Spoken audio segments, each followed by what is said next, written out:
My name is Margaret. I'm 67 years old, and I thought I was a mother who had raised a good man. Just last week, I wired $13,000 to my son and his wife because they told me they were drowning in debt, that collectors were circling their home like vultures. I canceled the trip to Italy I had saved for since my husband passed away, packed away the guidebooks, and told myself family came first. But tonight, as I sat alone at my kitchen table with a lukewarm cup of coffee, my phone buzzed. Out of habit, I checked the notification, expecting maybe a note from my son thanking me again. Instead, I saw Alyssa, my daughter-in-law, smiling in a photograph on the deck of a cruise ship, holding a flute of champagne high against a backdrop of the Mediterranean Sea. Her caption read, "Living our best life. Cheers." My heart sank.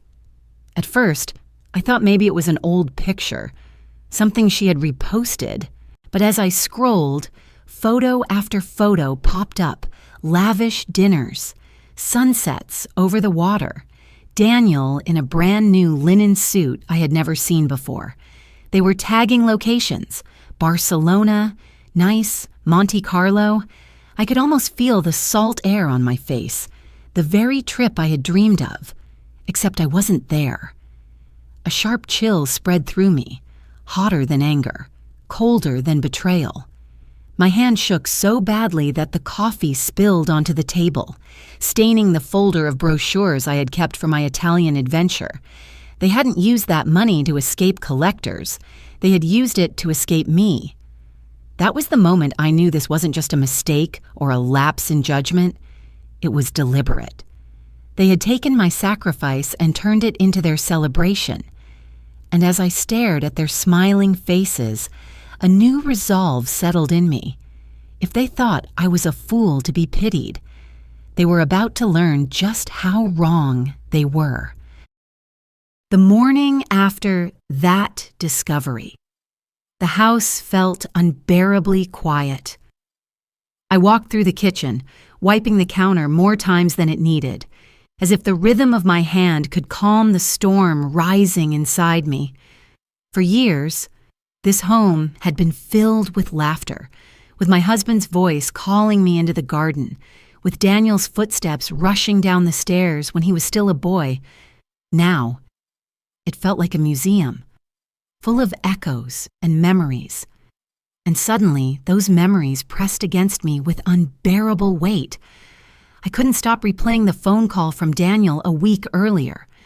His voice had cracked as he told me Alyssa was in trouble, that gambling debts had piled up, that he was afraid men would show up at their door.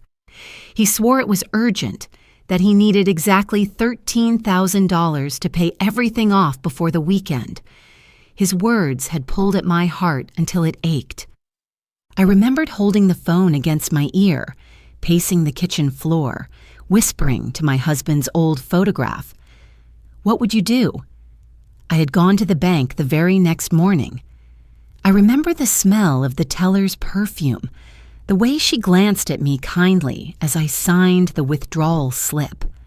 That money represented years of discipline, skipping little indulgences, taking on tutoring jobs after I retired, eating soup instead of dining out. I told myself Italy could wait. I told myself Daniel's safety mattered more. But now the images of champagne glasses and sunlit ports refused to leave my mind. I pulled the folder of Italy plans from the drawer where I had shoved it after the call. The pages were damp, stained with yesterday's coffee, the ink running like tears. For the first time, I allowed myself to say it out loud. They lied to me. The sound of my own voice startled me, sharp and foreign in the empty kitchen. I spent the rest of that day fighting between grief and fury. I wanted to call Daniel and demand answers, to scream through the phone until he admitted what they had done. But another part of me, the teacher who had always believed in evidence and order, whispered that anger alone wouldn't fix this. If I was going to confront them, I needed to know exactly how deep their deception went. So instead of dialing his number, I opened my laptop. I logged into my bank account, scrolling through transactions line by line, my eyes scanning for anything unusual. That was when I saw it, an airline charge, dated 3 days before Daniel had called me, for 2 tickets to Barcelona. My breath caught in my throat. It wasn't just betrayal, it was premeditated. They had known they were going. They had known I would give in, and they had planned it anyway. I leaned back in my chair, heart pounding, fingers cold. I whispered again, softer this time. "What would you do, John?" I imagined my husband's steady hand on my shoulder, and for the first time in years, I felt a surge of clarity. I wasn't powerless. They had chosen deceit, but I could choose how the story ended. That night, I barely slept. Every time I closed my eyes, I saw Alyssa's glass of champagne glittering in the sun, mocking me. I tossed and turned, replaying that phone call with Daniel in my head until it felt like a bad dream on repeat. His voice had sounded desperate, almost broken. How could the same man be laughing on a cruise ship just days later? By dawn, my frustration had hardened into something sharper. I needed the truth laid out in front of me, not just shadows and suspicions. So I brewed a pot of strong coffee, set the mug beside my laptop, and pulled up every account I had, line by line. I scrolled through the transactions. My heart thudded in my chest with each unfamiliar charge. There it was again, Barcelona, airfare for 2, purchased 3 days before that pleading phone call, and below it, another charge, a luxury cruise line, payment processed in full. The dates lined up perfectly. I pressed my hand against my chest, as if I could steady the pounding inside me. They hadn't been trapped by collectors. They had been packing their bags. My cursor hovered over the details of the transaction, and for a moment I could almost hear Daniel's trembling voice saying, "Please, Mom, we're in danger. Please, you're the only one who can help." The words rang in my ears like a cruel performance. I pushed the laptop away and paced the kitchen floor, the old tiles creaking under my slippers. Anger rose hot in my throat, but behind it was something colder, shame. Shame that I had believed them so quickly. Shame that I had traded my dream for their lie. Still, I wasn't ready to confront them blindly. If there's one thing my years of teaching taught me, it's that truth without proof rarely changes stubborn minds. People cling to their stories unless you hold the evidence right under their noses. So I drove to the bank that morning, folder in hand. The banker, a young man named Jordan, recognized me from the withdrawal I'd made the week before. He gave me a sympathetic look when I asked for detailed statements. I didn't explain why, but I think he knew more than I admitted. When he handed me the papers, I sat in my car staring at the numbers, feeling like each line was another knife in my back. Later that afternoon, I called a lawyer I had once hired to update my will after John died.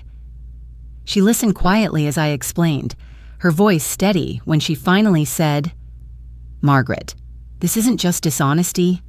This could qualify as financial exploitation of a senior. If you want to pursue it, you have options." Her words didn't bring relief. They brought gravity. This wasn't just about my trip anymore. It was about my dignity, my future, and the message I would send if I allowed them to walk all over me. That evening, I spread the bank statements across my kitchen table, aligning them with the screenshots of Alyssa's smiling photos. The contrast was sickening, numbers draining my account beside images of them basking in luxury.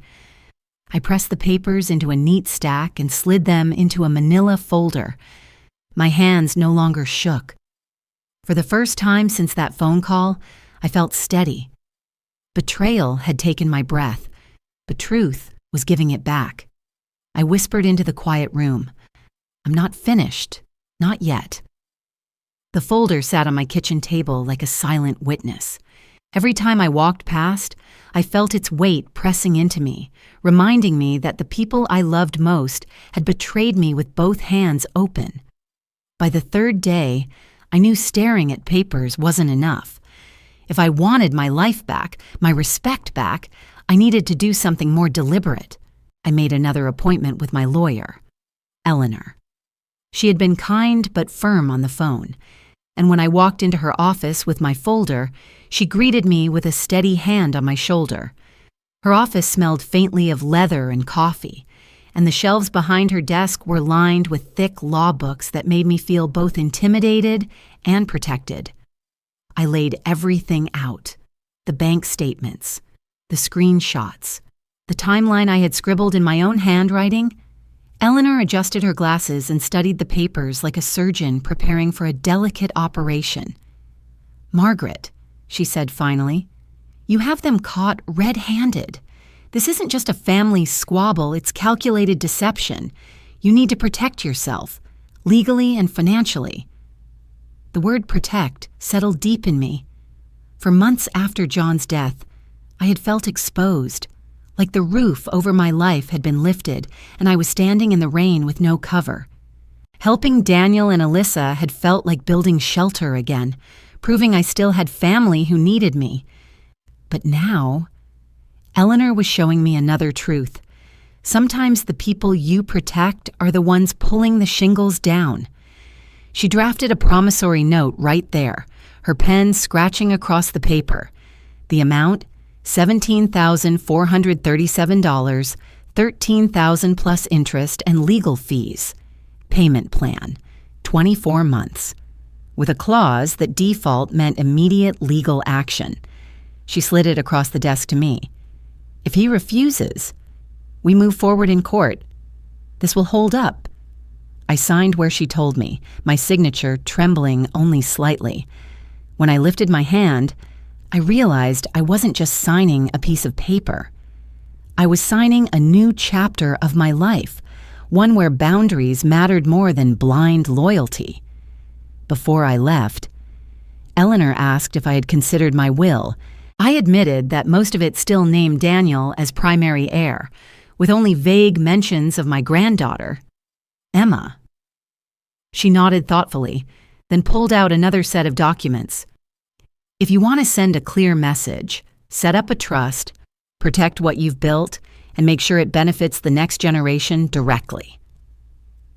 So that afternoon, I changed everything: the bulk of my savings, my home, even John's small collection of antique tools, all designated to a trust for Emma's education and future.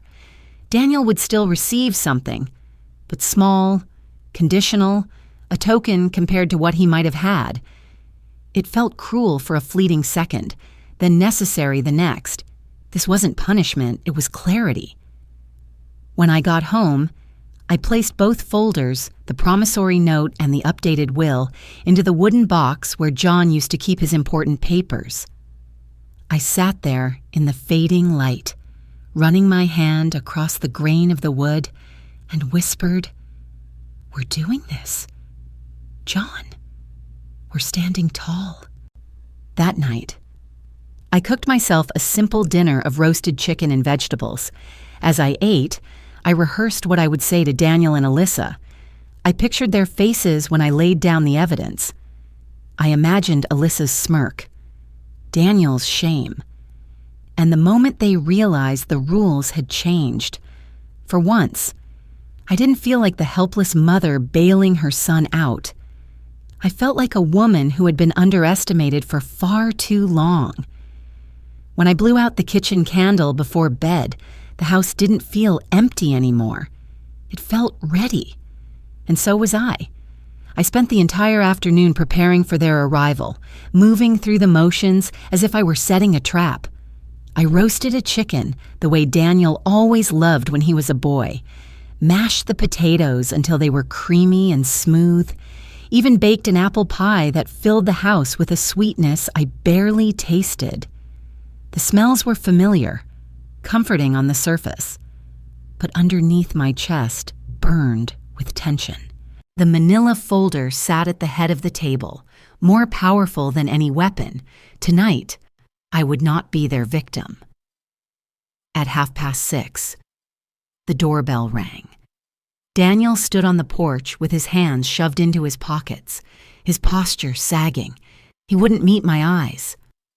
Behind him, Alyssa swept in like a gust of perfume and silk, smiling wide as though nothing were wrong.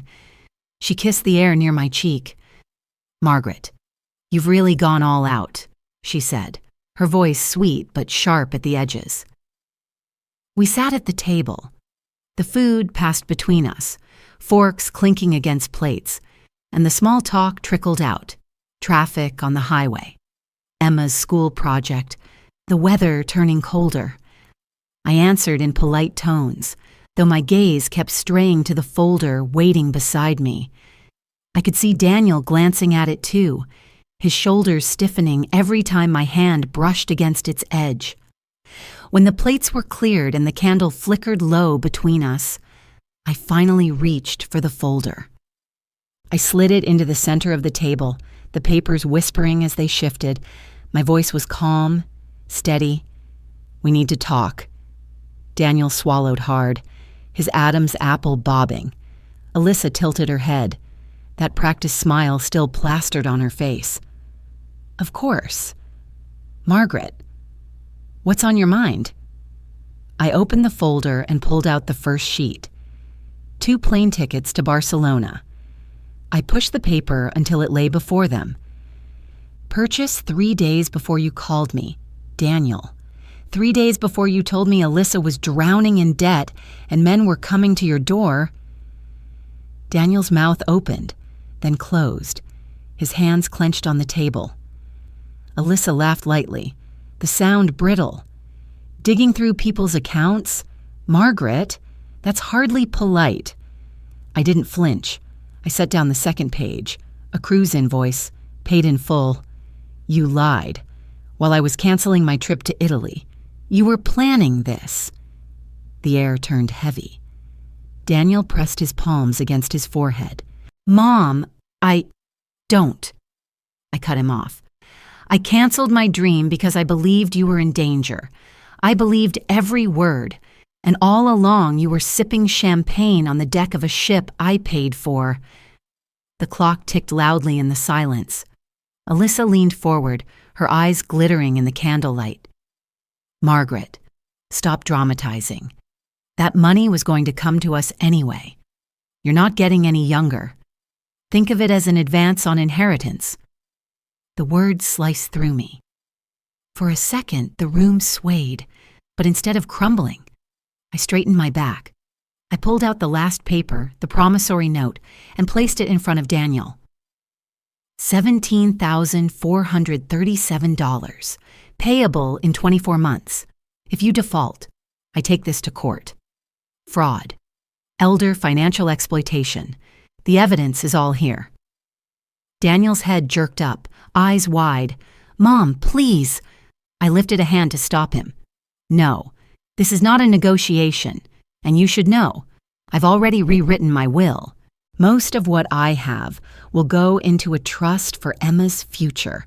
You and Alyssa will receive only what I have specified, and nothing more."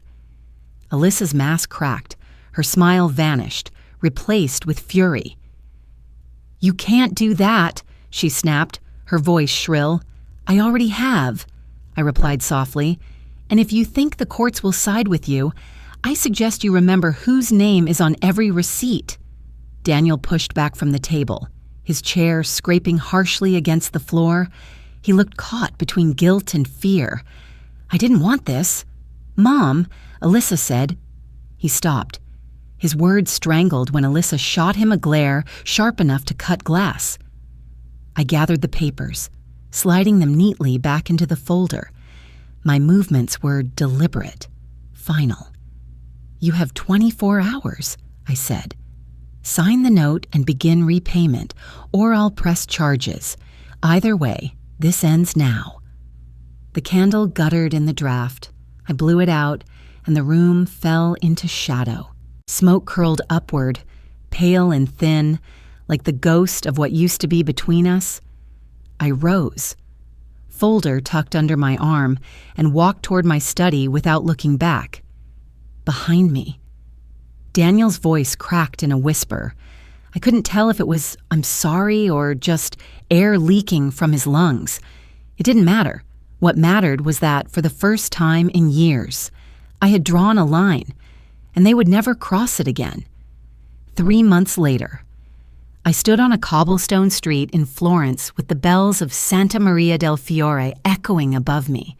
The air smelled of roasted chestnuts and espresso, and the sky glowed pink with the promise of evening. For the first time in years, my heart felt light, as though a weight I had carried for far too long had finally slipped from my shoulders. The money hadn't appeared overnight. Daniel had signed the promissory note the very next day, his hand shaking so hard I thought the pen might fall.